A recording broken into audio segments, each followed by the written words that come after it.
It's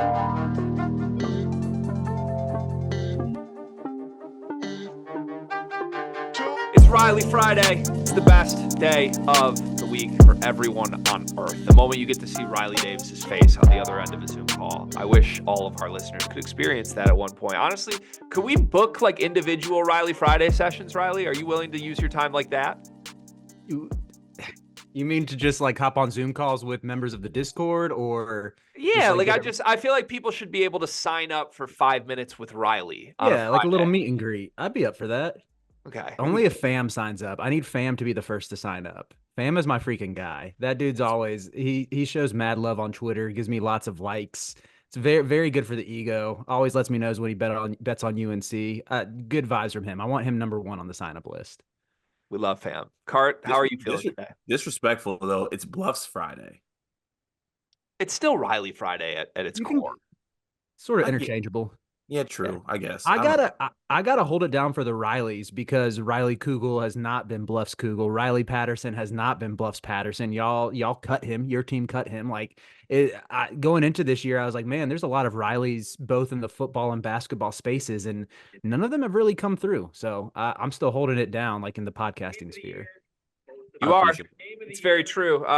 Your efforts are not unnoticed, my friend. Hey, this should be a fun episode. Riley actually pre-sent us some of his topics for one of the first times ever. So I can say, honestly, I think these are some great topics today. Let's start with your YouTube comment of the day. Cart, what do you got? I have two in honor of Riley Friday. And I picked two because since we have Riley, there is a North Carolina comment in our comments, so I figured that should be read. Start this off. It comes from Scut Supreme. North Carolina had the biggest scam going in college athletics history. Fake degrees for play. They are a ruined brand forever. 3 of their titles are fake. Had they not sure the sackless NCAA, they would have had all of them stripped. Riley, your thoughts? One, we didn't come here to play school. Cardale Jones taught us that in 2014. 2, saying 3 titles don't count is what someone says who doesn't have any titles. So, Scut, whoever, I'm sorry you hate UNC. It's fine if you want to let your hate fuel you. You want to thrive on that, whatever. But keep the disrespect on my program out of your mouth. And it's also grow up. It's 2024. We don't play school. Talking about academics is like, who's cared about academics since like the 80s? Come on. Not Doug McDaniel. Not me. I'll tell you that. Not me. I can't wait to go say thank you to Doug McDaniel for his service failing his classes tonight in person and say goodbye. It's going to be lovely. Cart, I've been thinking more about Doug, by the way. Am I allowed to kiss him? No. What? Like a hug's okay though, right? Yeah, a hug is okay. Kiss is definitely like a quick cheek kiss on the way out though. Absolutely not. And let me read my second comment to get away from whatever is going through your head right now. You need some assistance. This comes from Hot Dangers. He says, "Clone Carter, keep the energy and the vibes and get better basketball takes." Okay. Yeah. I need that. It's going in the notes. That kind of seems like some actual like constructive criticism. Like, are you taking that to heart? Oh, I'm taking everything to heart this year. That's one of my resolutions. Get better basketball takes? No, I'm taking everything to heart. Like, if someone ever says something to me, like if someone had like a rant against me for 20 minutes saying the meanest thing in their character, and then someone comes up to me like, hey, he's just a bad person. Like he's a fiery guy. Don't take it to heart. I'm taking everything to heart the whole rest of the year, and I'm taking notes as well. And keeping the receipts. That's what I've heard from you. You said that's one of my resolutions. Do you want to share some other resolutions? Because the only resolution I've heard from you is that you're taking everything to heart. Yeah, I'm doing like a 1 resolution a year type thing. When you do like multiple, you just set yourself up for failure. I did 1 resolution. I'm just going to focus on that. So when you said one of my resolutions, that was the resolution. The resolution. Yeah. Okay. All right. Noted. All right. Fun start to the show today. Let's move to the Discord. There's a link to join the Discord in the description of this video. We are over 100 people in there. Community is rocking right now. We just did a ticket giveaway yesterday. Every single month, we give away 2 tickets to a sporting event of your choice. It's the #1 way to support the show. And you can talk to people like fam, like Riley Davis's favorite in there. We actually have a good number of comments today, so I'll try and fly through these. It seems like people got the Christmas rust off in the comment section. Now people are ready again. This one comes from Malik Perry. He says, if Purdue and Illinois, both teams at their best, I would bet on Illinois faithfully. Greg, watch the fears jokes, especially since Doug can't pass study hall. No comment on the second part of that. On the first part of that, Riley, if Purdue and Illinois both play their best, Purdue wins the game, right? Yes. Card agree? I agree. Yeah, I agree. Okay, I agree too. We have a whole Purdue Illinois preview going up on the channel right now. From Travis Nelson, he says, going along with you guys, but my MSU New Year's resolution is for Xavier Booker to not enter the portal. Any thoughts, Cart? Yeah, he'll be there. Just done deal? Yeah, he's there. Got it. Okay. Did you see there was like a little Izzo press conference moment this week? Yeah, I did see that. Did you take that to mean that he basically alluded someone may not be there, and people didn't know if that was an injury or if that was a someone's out comment? See, we're way too focused on Izzo's press conference. There's only one thing you need to look at. Xavier Booker, a little over 2 weeks ago, signed with Clutch. The minute he signed that pen to that paper, he was in the portal. Okay. He's gone. Riley, would you take Xavier Booker at North Carolina next year?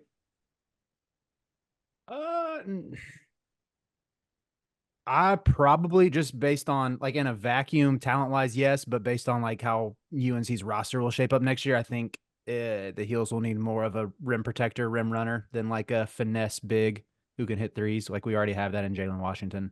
Oh, like more of a good player then.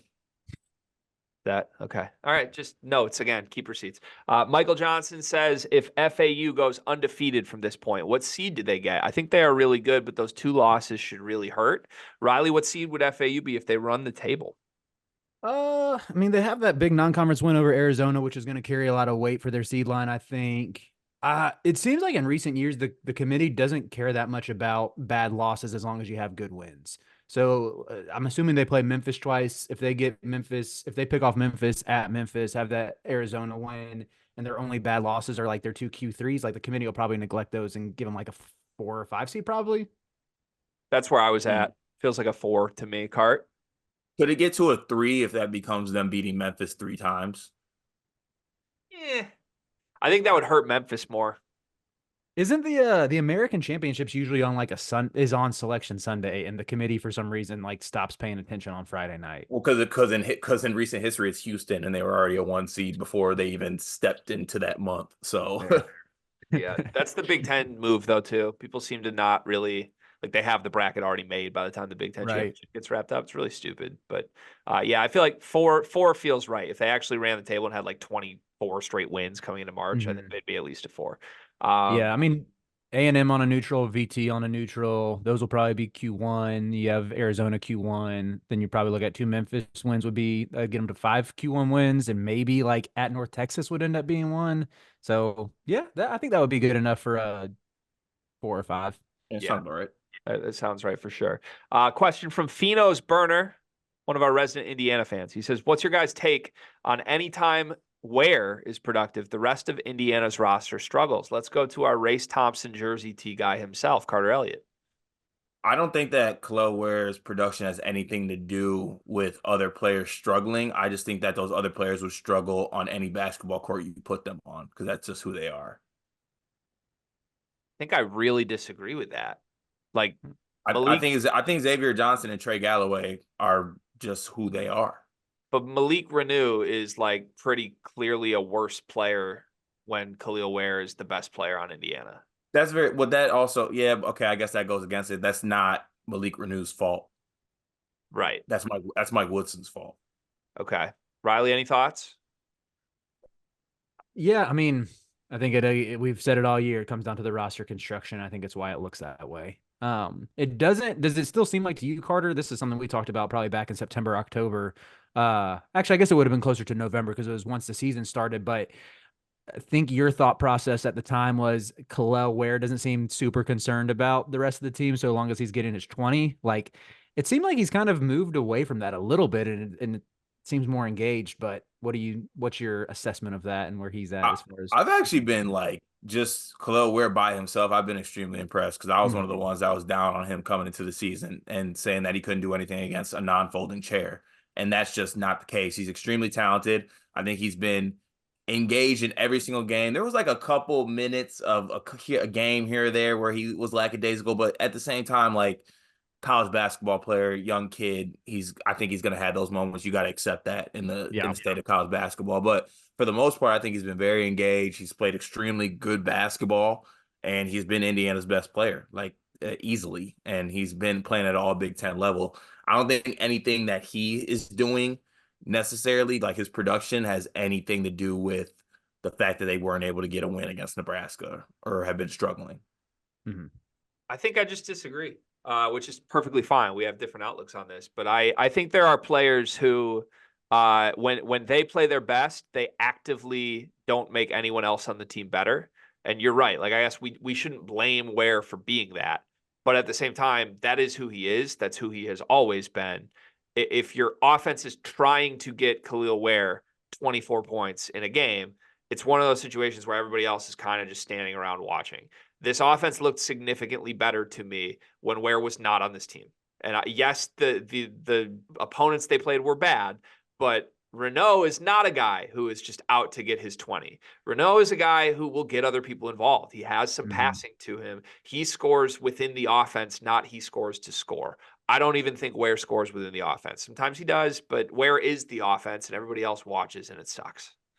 So you're telling me that my Malik Renault best player on Indiana take can hold a little bit of weight? Yeah, Ware's the most talented. Renault's by far the best. Like Renault's numbers that we still don't know if it's Renault or Renault. Renault's one game, the one game where he had like 35 and 10 and 4 or whatever it was just like, holy shit, Khalil Ware could never do this. Like, and that was like substantial numbers. It wasn't just empty numbers. Ware's numbers are great. They're very empty numbers to me. And I don't know what you do with that, because like if Ware's going to be here 2 years from now, you live with this and you develop him and you grow through it. If Ware's just like set on I'm entering the draft no matter what in 2 months, what are you doing? Like, aren't you kind of Bryce Sensabawing this? Whereas like Renew's going to be here 2 more years. So I would build around Renew. And if that means Ware takes a hit a little bit, we'll see what happens.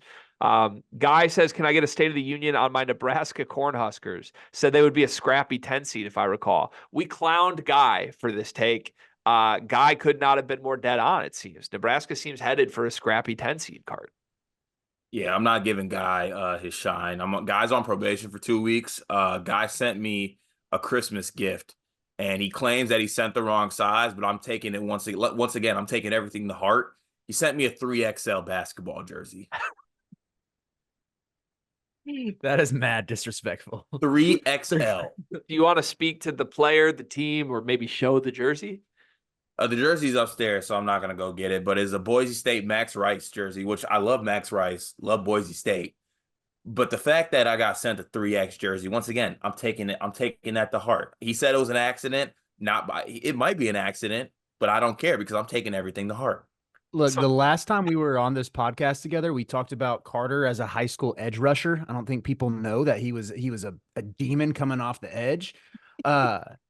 Just because he's a defensive end doesn't mean he wears a 3XL. When I hear 3XL, I think of the fat dude and Remember the Titans who was crying, telling Denzel Washington he was going to college. Like, that dude wears 3XLs. Facts. Yeah. Get the Brody a single XL, unless. Yeah, I mean, I don't know. Ruben Stutter with a microphone. That's crazy. I mean, you don't sorry see for any... 2024. Sorry for 2024. You don't see any comparison between like you're Ruben, I'm Clay Aiken. That's just a bad look for both of us. Riley's Ryan Seacrest. Okay, that's way too accurate. It's kind of working right now, is it not? We could have a nice little duet. That's all I'm saying. So you also apparently know Guy, the little sweetheart that he is, the handsome devil that he is also. Like, let me not call him a sweetheart. Guy's got some shit to his game.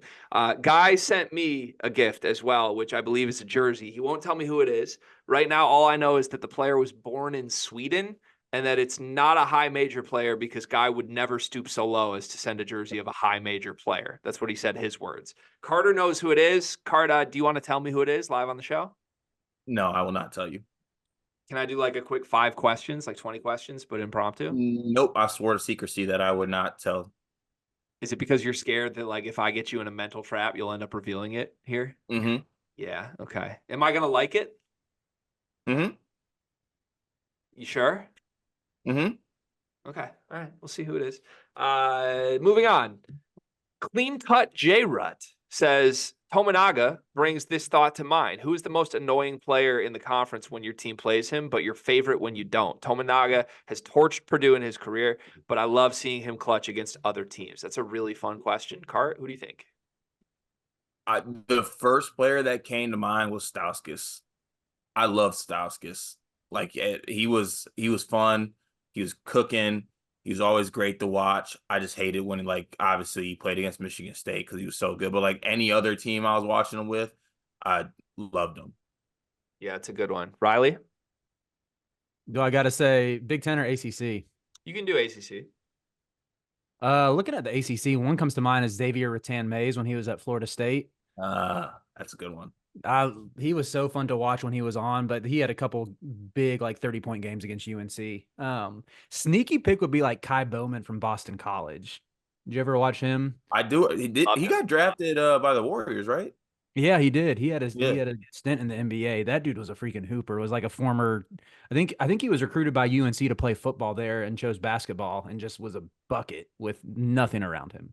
Yeah. Also, I made a huge mistake, Gregory. Stauskas is a good answer, but there's also only one answer for this for me. It's Budarius.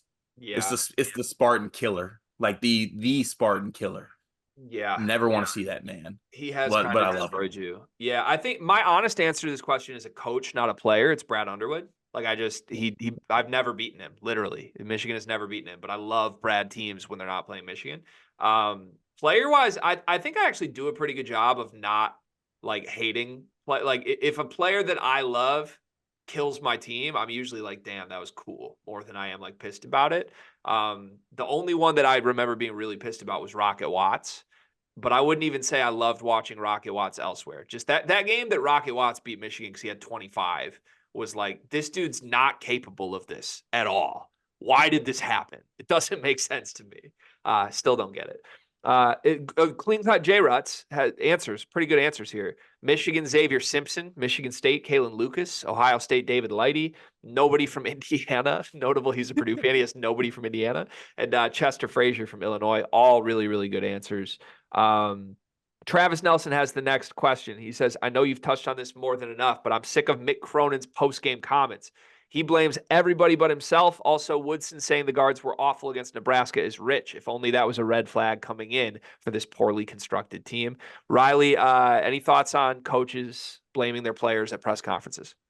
I'm going to tease that and say it'll fit into one of our topics later. Fun. I like this. Okay. Travis Nelson has a thought on our bet, Carter. He says, no doubt that if Carter loses a bet, having to wear a Michigan shirt is awful for him. With your mutant fandom, Greg, at any level, what team would be the most agonizing for you to have to wear a shirt of?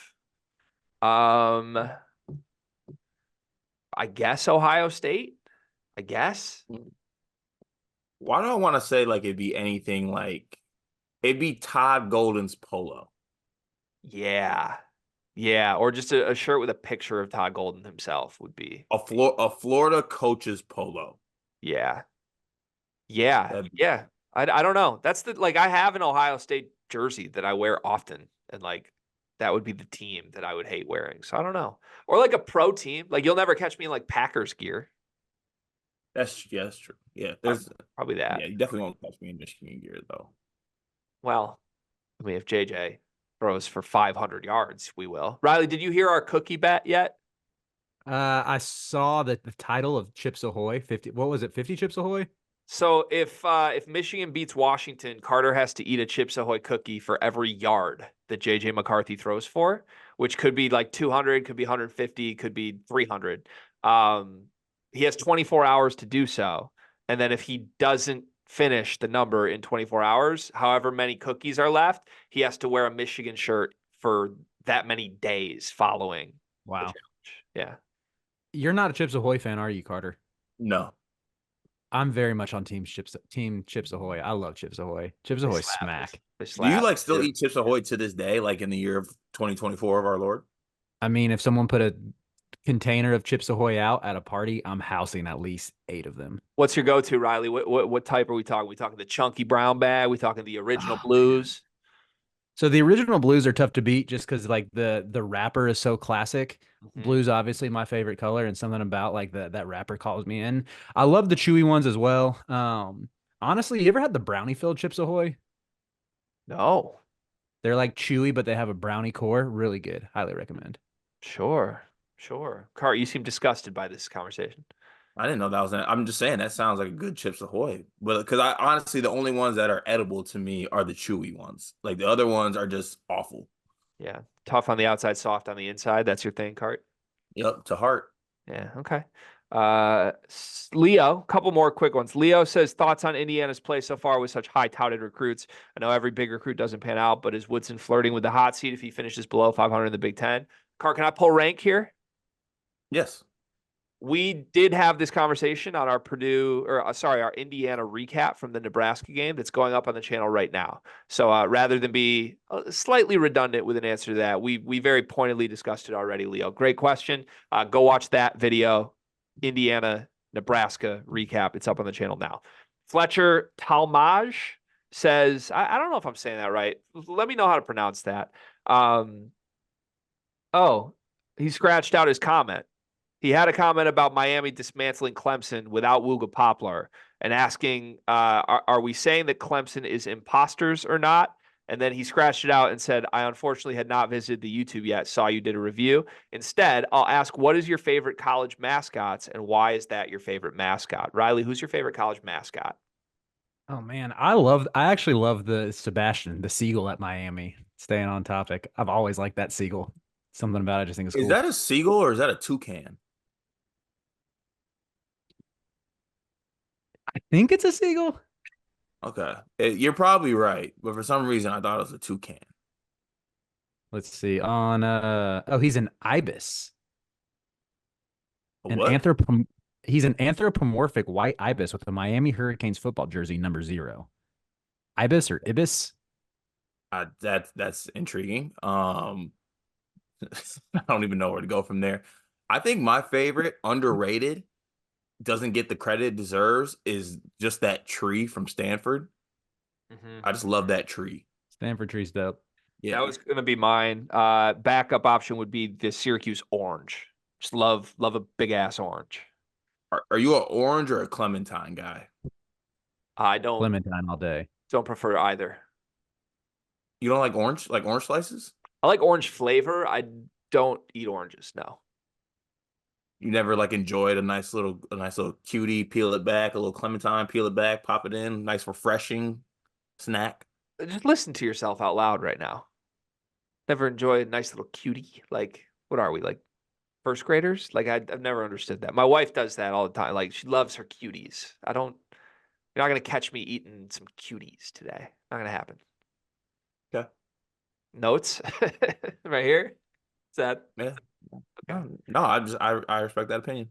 I like orange flavor. Like what in little elementary school soccer games when someone's mom would like have the orange slices, I would take one and then I would just pop it in my mouth and just like let it sit there. And then after like 15 seconds, I would just take it out and discard of it. So you basically dipped orange slices. That's what I'm hearing. Yeah, I want a flavor, basically. You want a fat lip of orange slice. Orange. Yeah, it's pretty good. All right. All right. Thanks to everybody in the comments from the Discord. We appreciate you. Join the Discord. Link is in the description. $9.99 a month. Let's get this Discord growing and growing and growing and growing as the season hits the stretch run. Let's get to Riley's topics today. He's got 3 of them. What's the first one? All right. First one is college basketball superlatives and just looking at the time and knowing when some of our constraints, this might be the only one we get to today. But I We made can a fly list through. of We can go quick. right. I believe in us. All right. I made a list of superlatives, sent them to y'all ahead of time. Let's discuss them. So I'll start with the summer fun, summer serious. This one is somewhere in the between, and I'll give a preface to this one in particular. Was inspired by Travion Williams, who got benched in favor of Zach Edey. Was it last year? Was it last year when those two played together? Or was it 2 years ago? I think it was 2 years ago. I'm getting my timelines confused. But Greg responded to that by calling Purdue bench your All-American U going into last season, and then it turned out Zach Edey was the best player in the country. But this one, most likely preseason All-Conference candidate to get benched. Ooh. And this could either be because of the talent behind them or because of poor play or because of roster fit. But who is the most likely preseason all-conference candidate to get benched? Ooh. Great question. It's a great question, and I'm going to pick a homer pick here. And it's a little bit effective because my point guard got shot, but it would have been AJ Hoggard for me. Good pick. I mean, the qualification was preseason all conference AJ Hoggard was preseason all Big Ten. at SpartanHoops.com. At SpartanRivals.com. By the media. Oh God, man, I can't. And the believe we're still coaches. doing this. I can't believe we're still doing this. Okay, He was.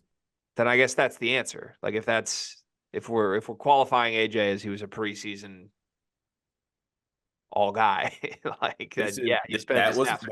That was my answer. Now you can say your answer. That's my answer then. Oh my God. If AJ Hoggard was a preseason all conference guy, then yeah, he's been a disaster. He was benched literally. So good. That's a good answer. Riley, who's yours? I mean, I got to go with Tyrese Proctor.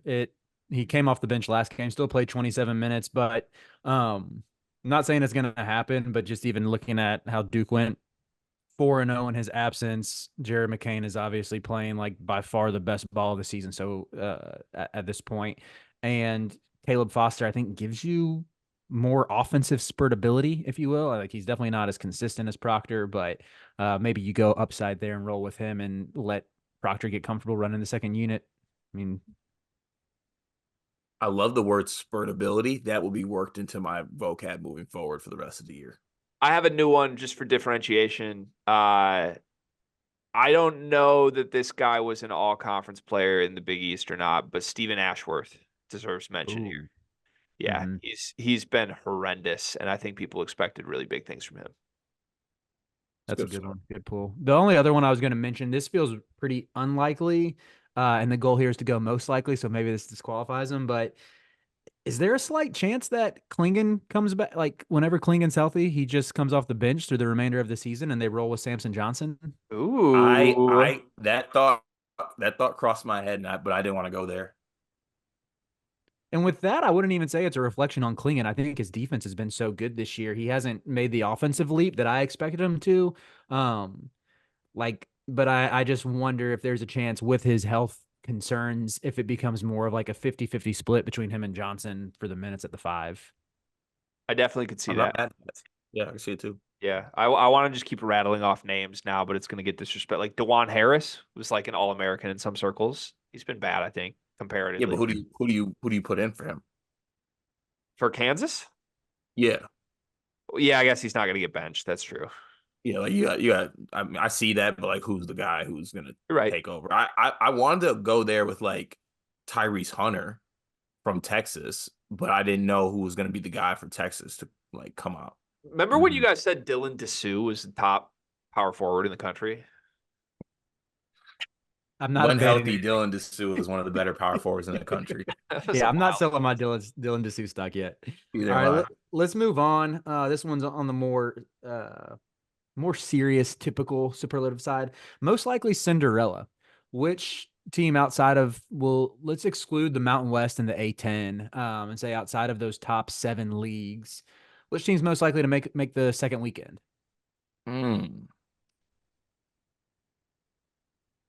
Excluding the Mountain West too, because Colorado State would be the answer. I saw, didn't you guys at Heat Check did like a preseason Cinderella thing, and I believe our friend Brian Ralph had some good answers there. He was proud of his Yeah, he answer. did. There's one of his that would be my answer right now. So like the parameters on this is it got to be just like an outside the top 25 team. Or outside the. I still think it has to be a mid major, and it can't include the A10 or the Mountain West. Okay. That's tough for me because I'm not a mid-major connoisseur like that. So once you get past the A10 in the Mountain West, I struggle. I got it. Uh, I got yeah, it. Western Carolina is my answer. I think that's not a mainstream answer, although Jeff Goodman was there last night watching Fontarius Woolbright. But I think most people would say James Madison or maybe talk themselves into Grand Canyon. I oh, will I will take Western Carolina, who has the best mid-major player in the country, in my opinion, in Woolbright. His numbers are stupid. got my answer. Easy one. Indiana State. That's a good one too. Sycamores. That offense is fun, and future Michigan coach is doing great things over there. So yeah, I like them a lot. Like Love Avila, Swoop. They got a team full of guys that shoot 40% from three, and they move the ball. I'm in on them, and that's not just because of how they played Michigan State. Like if you look at any of their other games, just a really fun, good basketball team. I don't think anyone wants to see that team in March. Both good picks. I was going to rock with McNeese State in honor of Ralph. I know Southland, just an abysmal conference, but they have that win over VCU. They have the win over Michigan, which would probably put them more in like the 14 seed range as opposed to like a 15 or 16. Will Wade, tournament experience, and Shahada Wells, another dude who was at TCU the past 2 seasons and has some tournament experience too. So It's good picks. Great picks. Great picks. Those Great were good picks. picks. Hit us a couple rapid fire ones, Riley. Give us like, I know you came up with like 50 of this, so maybe we should do a full episode of this at one point, but like give us your 3 funniest categories here. All right, 3 funniest ones. Most likely mid-season wardrobe transformation, and I put the note. Think Brandon Podziemski showing up at Santa Clara with braids. That's good. That's really, really good. Do you have one off the top of your head so we can think for a second? I do. I would be really I got 2 actually off the top of my head. I would be so not surprised if Reed Shepherd showed up like once this new semester starts with a half sleeve in some capacity. Like if he just spent his Christmas break cashing out on NIL checks to go get inked. That'd be one. The other would be Jared McCain. Like if he showed up for the second semester with some variation of braids or cornrows that were dyed like pink or something or green or blue. Oh, definitely blue. He's definitely dyeing his hair blue. Like that wouldn't be surprising at all. I can see that. Yeah. I have a lot of McCain options here. There's endless opportunity there. I think we already saw one. Just for the record, Zach Edey got a tattoo mid-season, and that seems notable to keep an eye on. Like maybe he keeps adding to a forearm sleeve or something. I also think Reed Shepherd was going to be mine. I think there's a chance Reed Shepherd like just cuts one of those zigzags into the side of his head. I don't know what that would do for Kentucky, but I think there's a chance it happens. I need Zach Edey to get one tattoo for every like after every Big Ten game. You know how Taylor Heineke, the quarterback for I think he's on the Falcons now, he buys a pair of Jordans of the other team's color every time he beats them. I need Zach Edey to get a tat for every Big Ten when he gets the season, and then he gets to the final game, he gets to the Final Four, and he just has a full sleeve on his left arm. That would be good. That'd be sick. They would win it all. Really They're good. cutting nets. Let's see what else. Klingon wouldn't be that surprising if Klingon came back with like a mullet and some sort of tattoo from his injury. A mullet? Yeah, because he already has he kind of has it long in the front. I'm talking like let it grow a little bit in the back, shave it on the sides. Not like a full on like redneck mullet, but like the Gen Z mullet. Yeah, I got you. Like party in the back, clean in the front side type thing. Well, Cohen Carr already cut his hair, so that's surprising. Even though I haven't seen a picture of it, there's rumors out there. Interested to see how that affects his dunky dunks. But on the topic of coming back tatted, I wouldn't sleep on Cormac Ryan coming back with a forearm tat. Nothing like fully sleeved up, but something that literally just goes from wrist to middle of the elbow. He'll have something maybe in like the Iggy's Brazdeikis like snake Slytherin moniker, but like instead of like Iggy's being like I'm a snake killer, it comes out that like Cormac Ryan's just a massive, massive like Slytherin Harry Potter fan, and he just gets that on his wrist and forearm. Secondly, as far as haircuts, let's not sleep on Hunter just letting his hair just grow and going no cut for the rest of the season. I don't know what that turns out and looks like, but there's a world where we get to the Big 12 championship game and Hunter has like a Kyle Singler mop look going on. I think I like that. Good pick. I think if Cormac Ryan got a tattoo, it would be of like a balloon floating away out of reach. That's what I think it would be. I don't know why, but I think if he got a forearm tat, it would help his confidence, and maybe he'd hit some, like, be a little more reliable from three. He's been really streaky this year. We can I move have on. one more, Riley. I'm Okay, sorry. okay. Let's see Final it. one. Yeah. This one's actually like I think this will happen. It's also probably not very comedic in tone, sadly, but I think if Terrence Shannon returns, I think he has a totally different look. Just like a start fresh type thing. For sure. I'm going to bring us back into the humorous tone and say worst allocation of NIL funds for our next superlative. Which player did you hear was getting a bag this offseason that you're like, oh man, if I was donating to this program, I would want my money back? Oh, this is easy. You go to one program, it's Kirk Kriisa. Oh, I didn't even think about that. That is the worst allocation of NIL funds this season. You could throw Jesse Edwards in there as well. I don't even know if he's played for West Virginia. There's a couple West Virginia players you could throw in there probably. Yeah, that's a good one. I like the Kriisa call out. I wouldn't have thought of that. My head always goes to Nick Timberlake on this just because of opportunity cost. I think Kansas could have used that money on anyone in the country. Like we've talked about, could have been Dalton Connect in Kansas Blue. And instead they got Nick Timberlake, and he's probably getting paid handsomely to be horrible. That's crazy to me. I also feel obligated to share stories I've been shared privately that I'm not supposed to share with this. But I know you feel obligated to do that? Well, I know for a fact from someone who actually may work in the department that helps with this happening, that Juwan Howard has no idea how to manage NIL funds. So there was a number that is, here's your budget for the season, Juwan. And Juwan was just like, yeah, pay all my players this much now, instead of like divvying it up or making it incentive based or using it to go get players that are eligible to go to the school. So I know God bless him, but like Yusuf Kayat got like a number this summer just because Juwan was like, just pay him. Like that's insane to me. Bad business. All right, I'm gonna stay one more negative, then we can flip to some positive ones to end on. Team most in need of a players only meeting. This is the one I teased because my answer was gonna be the entire Pac-12. Just like pick UCLA, pick USC, sprinkle some Oregon State in there just because, maybe some Wazoo. But with UCLA in particular, I'm like, if they had a players only meeting, I think they might completely turn on Cronin. So they just need to hash it out with their coach. They'd be like, guys, why are we talking about fixing each other?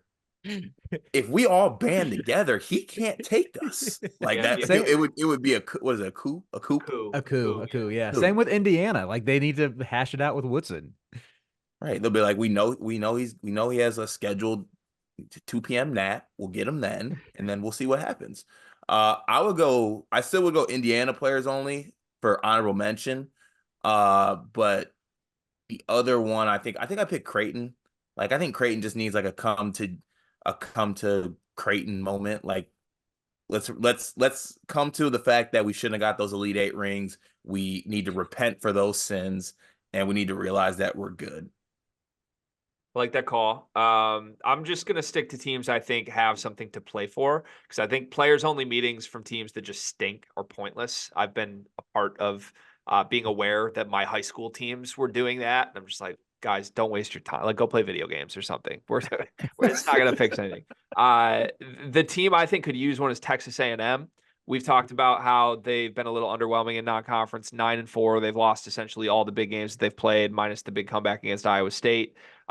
This is a team that won like 16 games in SEC play last year. I still think they're capable of doing it if they're healthy. But I would like to hear that like Wade Taylor brought the boys together and looked Henry Coleman in the eyes and was like, "We're better than this, Henry. Let's go fix this." Henry. I would throw Virginia in there. I think that in some ways, I'm like, yeah, they're too far gone to have something to play for, but they're still 11-3 ACC. I mean, it's wide open to finish in the top 4. I don't think they can win it, but they have enough guys to be better than 127th on offense. I'll put it that way. Yeah, 100%. 100%. All right, let's fly through some like happy ones. Some actual like awards that people would want to win. We can talk best 6 man, best perimeter defender, and best gunner, which I think Greg will like. I do like that. What was the 6th man, gunner, and what was the third one? Perimeter defender. Perimeter defender. Go ahead, Cart. Perimeter defender, I'll go Lance Jones. Best 6 man. Ooh. Is it cheating to pick Tyrese Proctor? Because I actually think that Tyrese Proctor would be the best 6 man in the country if he's coming off the bench. It's up to Riley. A little bit cheating right now. Is that okay? That's cheating. Okay, he's not locked in a bench role yet. Okay, all right. Let's not do that then. Best Greg, you can fire off your best perimeter defender if you want. I don't pay attention to defense. Like what? Well, like I'd give it to Devin Carter. Providence. I like that pick. He's been freaking disgusting this year. It feels like anytime you watch a Providence game, if you like look away for a second and look back at the TV, it feels like every time Devin Carter is getting a steal. That man is on a mission this year. I was sick watching that game down the stretch though, as they continue to go to Joshua Duro when you had Devin Carter there just looking. That really grinded my gears. Coach English. I hate that you put perimeter defender because I could just pick defender in general. I think this award easily goes to Kashad Johnson. Same. I'd rock with you on that one. That was going to be my answer for the record. For best defender, do you have the best 6 man in head? No. It's got to be Dillingham. Even when I listed this, I forgot Dillingham comes off the bench. Dillingham or Reed both are coming off the bench. Got to be Dillingham. No, yeah. Got to be Dillingham. I love Dillingham might also be the best gunner while we're on that subject. But I feel like he makes plays for others too. Like he has some gunner. Like I would almost say Reeves is more of the gunner on that team because he has that 1 for 16 game against Kansas. Those are some gunner numbers right there. Very true. That was special gunner numbers. Yeah, I think you got to go Dillingham. Okay. The gunner to me, there's only one answer for this. I'm upset that neither of you admitted this immediately. It's Dalton Connect. There's only one player in the country who, the moment he touches the ball, is like, I'm shooting the ball every time. That's all he thinks about. It's all he does, and he's great at it. He has to be by default the gunner. 6 man, I feel like Dillingham is by definition the best 6 man, but I feel like he's too good to win 6 man. Like that's almost an insult to Rob Dillingham. I don't want to insult a player that good. So like, shouldn't we have to give it to like a player that's actually kind of bad, that's just good as a 6 man? Like a 6 man role player, like Trey Holloman. Like genuinely mean this. Trey Holloman's been fantastic this year. He's a great 6 man, but like it's Trey Holloman, you know? My homer pick is Seth Trimble. Yeah, that's a good one. I know you still got some love for Seth, Greg. I do love Seth. You always believed in him. You never wavered on him last year. Seth Trimble has been awesome this year. No, I still am wavering. I don't like him, but I mean, still am wavering. It was always Seth Trimble versus Doug McDaniel, and now that we don't have to have that conversation anymore. I can enjoy Seth Trimble's we don't. One's eligible and one's not. So yeah, one had a breakout game with 4 points. That was lovely to see. Okay, watch your tone. Seth Trimble is averaging 11.5 points over our past 2 games. Threw down a disgusting dunk against Pitt. Excuse me. Whoa. That dunk was nasty, though. I'll give you that. That dunk was filthy. Doug can't do that. Doug can't do that. Doug can't do that. For the record, I've seen it. All right. I'm gonna kiss. Last one, and then we can move on to the next topic. Best win of the year.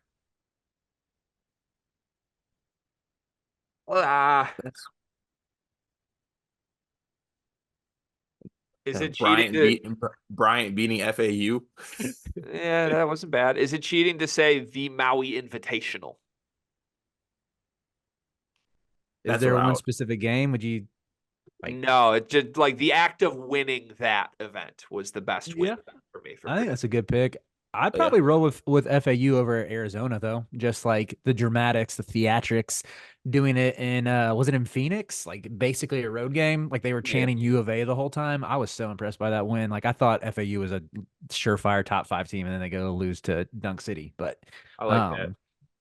Yeah, I would go honorable mention UNC at, or no, it wasn't at, it was home for Tennessee. UNC Tennessee. The home win against Tennessee. That was a great win. Just like if we're talking like impressive games, that game was impressive. I totally agree. I was going to get there. It's a good one. All right, let's do 2 more topics. Let's fly through them, Riley. Let's do our best. All right. Okay. I know this was actually Greg's idea. You had a heads up on this one too. Which team would have the best chance at a national title without their best player? Yeah. So this obviously comes from like Illinois looks great without Terrence Shannon still. And I now think Illinois is my national title pick. I don't know if Riley's heard that yet, but I'm standing by that. I truly believe it. Part of that is I do think they'll get Shannon back, but I love this team without him as well. Let's just say like the playing field was leveled across the entire sport. Every single team's best player was taken away from the team. Who's the best team in the country? Is it cheating to say Houston since they're number 1 on KenPom still? Like, and it's a little like I think if you take LJ Cryer away, they still have the infrastructure in place to be really good. So we're calling LJ Cryer the best player in the team. I mean, who would you say? I think so. I feel like it's cheating to pick Houston because there's not a surefire best player on the team. Yeah. Is that true for Arizona too? Like if you took Caleb Love or Kylan Boswell away, or actually if you took Shaw Johnson away, I don't know if this team is. I don't think I'd take him. I think he's so important for what they do. I would probably go UConn. Well, and we've seen them without it, right? Yeah, like that. Yeah, like I'd say UConn. There had to be like a certain parameters with it. One, you'd have to have like something in place where like the style of play can function without the best player. And I feel like UConn is one of those teams in that category. Like they got guys that are wired to play UConn basketball and for Hurley. And obviously we've seen it, like Greg mentioned, but yeah, I think UConn would be the answer for me. How close to the top is Illinois, Cart? Like I kind of think they're up there. They're up there. They're probably second choice to UConn for me. The team who takes the biggest hit by far is Purdue, right? You remove Zach Edey and still a good team. I was gonna say Kansas. Oh, that's a good one. Or Kansas without McCullough. Kansas without McCullough or Kansas without Dickinson. Like I think that team is awful. Yeah, it's a good one. It's a really good one. If you took away Hunter, McCullough might give them enough pop from the perimeter to keep them afloat. And just slide KJ Adams down to the 5, put Furphy at the 4. Like it's bad, but they can probably be like a 10 seed still. Yeah, true. Without McCullough, it'd be bad. Without McCullough, it'd be a repeat of Michigan. Yeah, I think McCullough is more important than Dickinson. I was gonna throw Duke out, but it would be Flip, not Proctor. But I was gonna say we've already seen them get better without their best player, so I guess that's not true. If you took Flip out, that team would be awful. They like fall off a cliff without him on defense. Here's one I think actually there's a really good argument for. Who's the best player on Kentucky? Yeah, that was the one that I had in mind too. Like if you took Dillingham away, I still think they'd have a good shot to win the title. They'd be nasty. True. And I think a lot of other people wouldn't even say Dillingham's the best player. Like people might try and point you to Antonio Reeves, and I think you could remove Reeves and they're fine. They don't miss a beat. Yeah, I agree. Yeah. I think that's my answer after talking it through. Kentucky. Or, we don't got to expand on it, but also if we remove Baycott from North Carolina, I think they would still be fine. I don't. I think they wouldn't be able to get stops. They already struggle to get stops. Well, they've been playing better defense recently, but he is so integral to what they do on defense. That man was the anchor against Pitt. I know you're going to make some Pitt jokes. They're a bunch of losers, fake tough guys, but he was so good in that game. Hey, Greg is the anchor against Pitt. It's not that they're losers or fake tough guys. It's that they're Pitt, Riley. It's Pitt. That's what we're talking about. Which of our 3 teams do you think gets better or worse with our 3 people leaving? Like if Carter leaves, what happens to Michigan State? If I leave? Yeah, like if you disappear. Not saying Oh, you're I thought you gonna were going to say like disappear, if but our like team's best players, like if my team lost Tyson, your team lost Doug McDaniel. no, I'm talking you. Like, not, and of course, not saying like you're gonna disappear or anything, but like if you did, you know. If Carter disappeared, I think there would be. I think DK would have like full control of the Michigan State narrative, the fan Very narrative. true. I'm very integral, not to toot my own Spartan horn. I'm very integral to the Michigan State fan base. And I think Cart balances DK out some and doesn't just let him have blind faith in Carson Cooper. Yeah, and then he gives me, and then he reciprocates. Yeah, he Yeah. makes you be more positive. Yeah, Yeah. Okay. So you're integral. That's noted. What would happen you're in North integral. Carolina? You're integral because you're the only one, Greg. Yeah. Well, I was gonna say I don't make a difference whatsoever because nobody cares, but I think Juwan Howard would be held less outwardly accountable. I think I'm the only one yelling about that right now. True. So, what happens in North Carolina if Riley disappears? I mean, Riley's gonna hate this answer. Riley's special. I love Riley. There are probably archetype type people, hundreds of Rileys in the North Carolina fan base. That's insane, man. That's insane. I love the kid. I do. He's special. He does separate himself. But if I'm a couple, I'm a couple of North Carolina IPA, hazy ale, whatever, the roof is not the ceiling drafts deep, I might confuse Riley for somebody. Oh, I thought you were saying there's a lot of IPA drinking, Bluffs vacationing, That's what I'm saying. Caucasian males in the Yeah, UNC fan base. yeah, So yeah yes, that's what I'm I that's what see I'm the saying. point. I'm not slighted by it. I see the point. Yeah, don't take it to heart.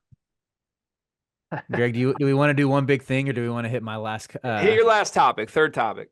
All right. I know I'm trying to be conscientious of Carter. Yeah. He's a working man.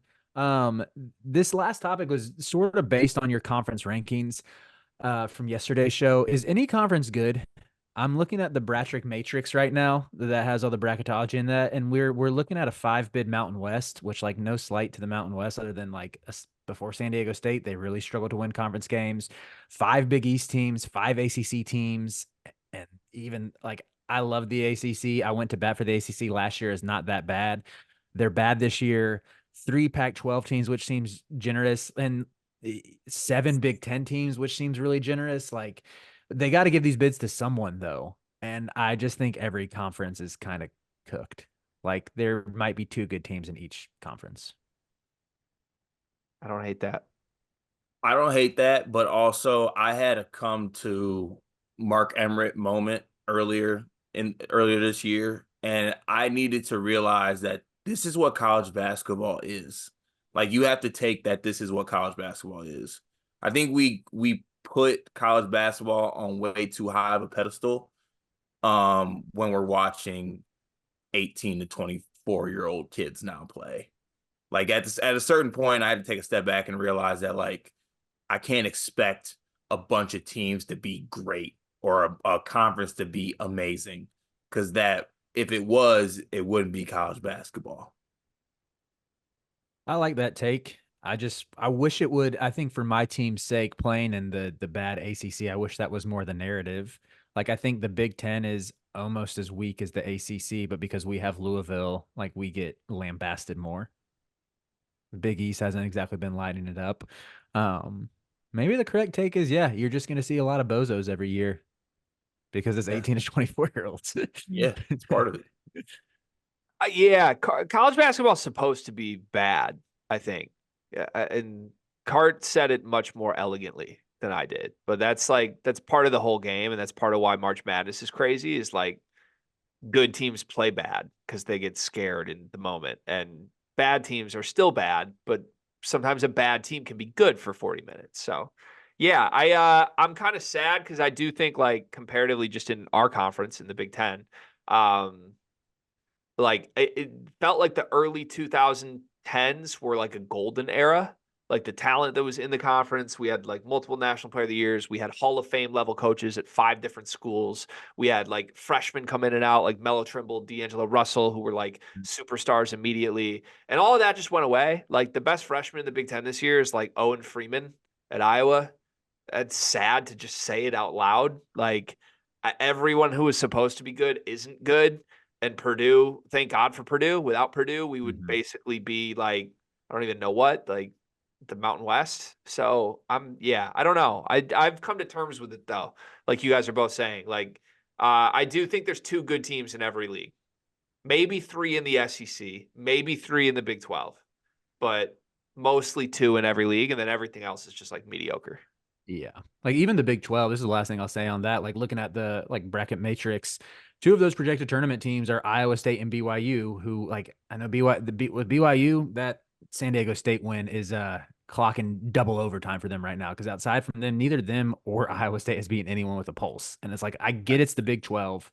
I think Iowa State's AD said something along the lines of like, or maybe it was someone even on the coaching staff that said they've like learned how to juice the metrics and they schedule accordingly.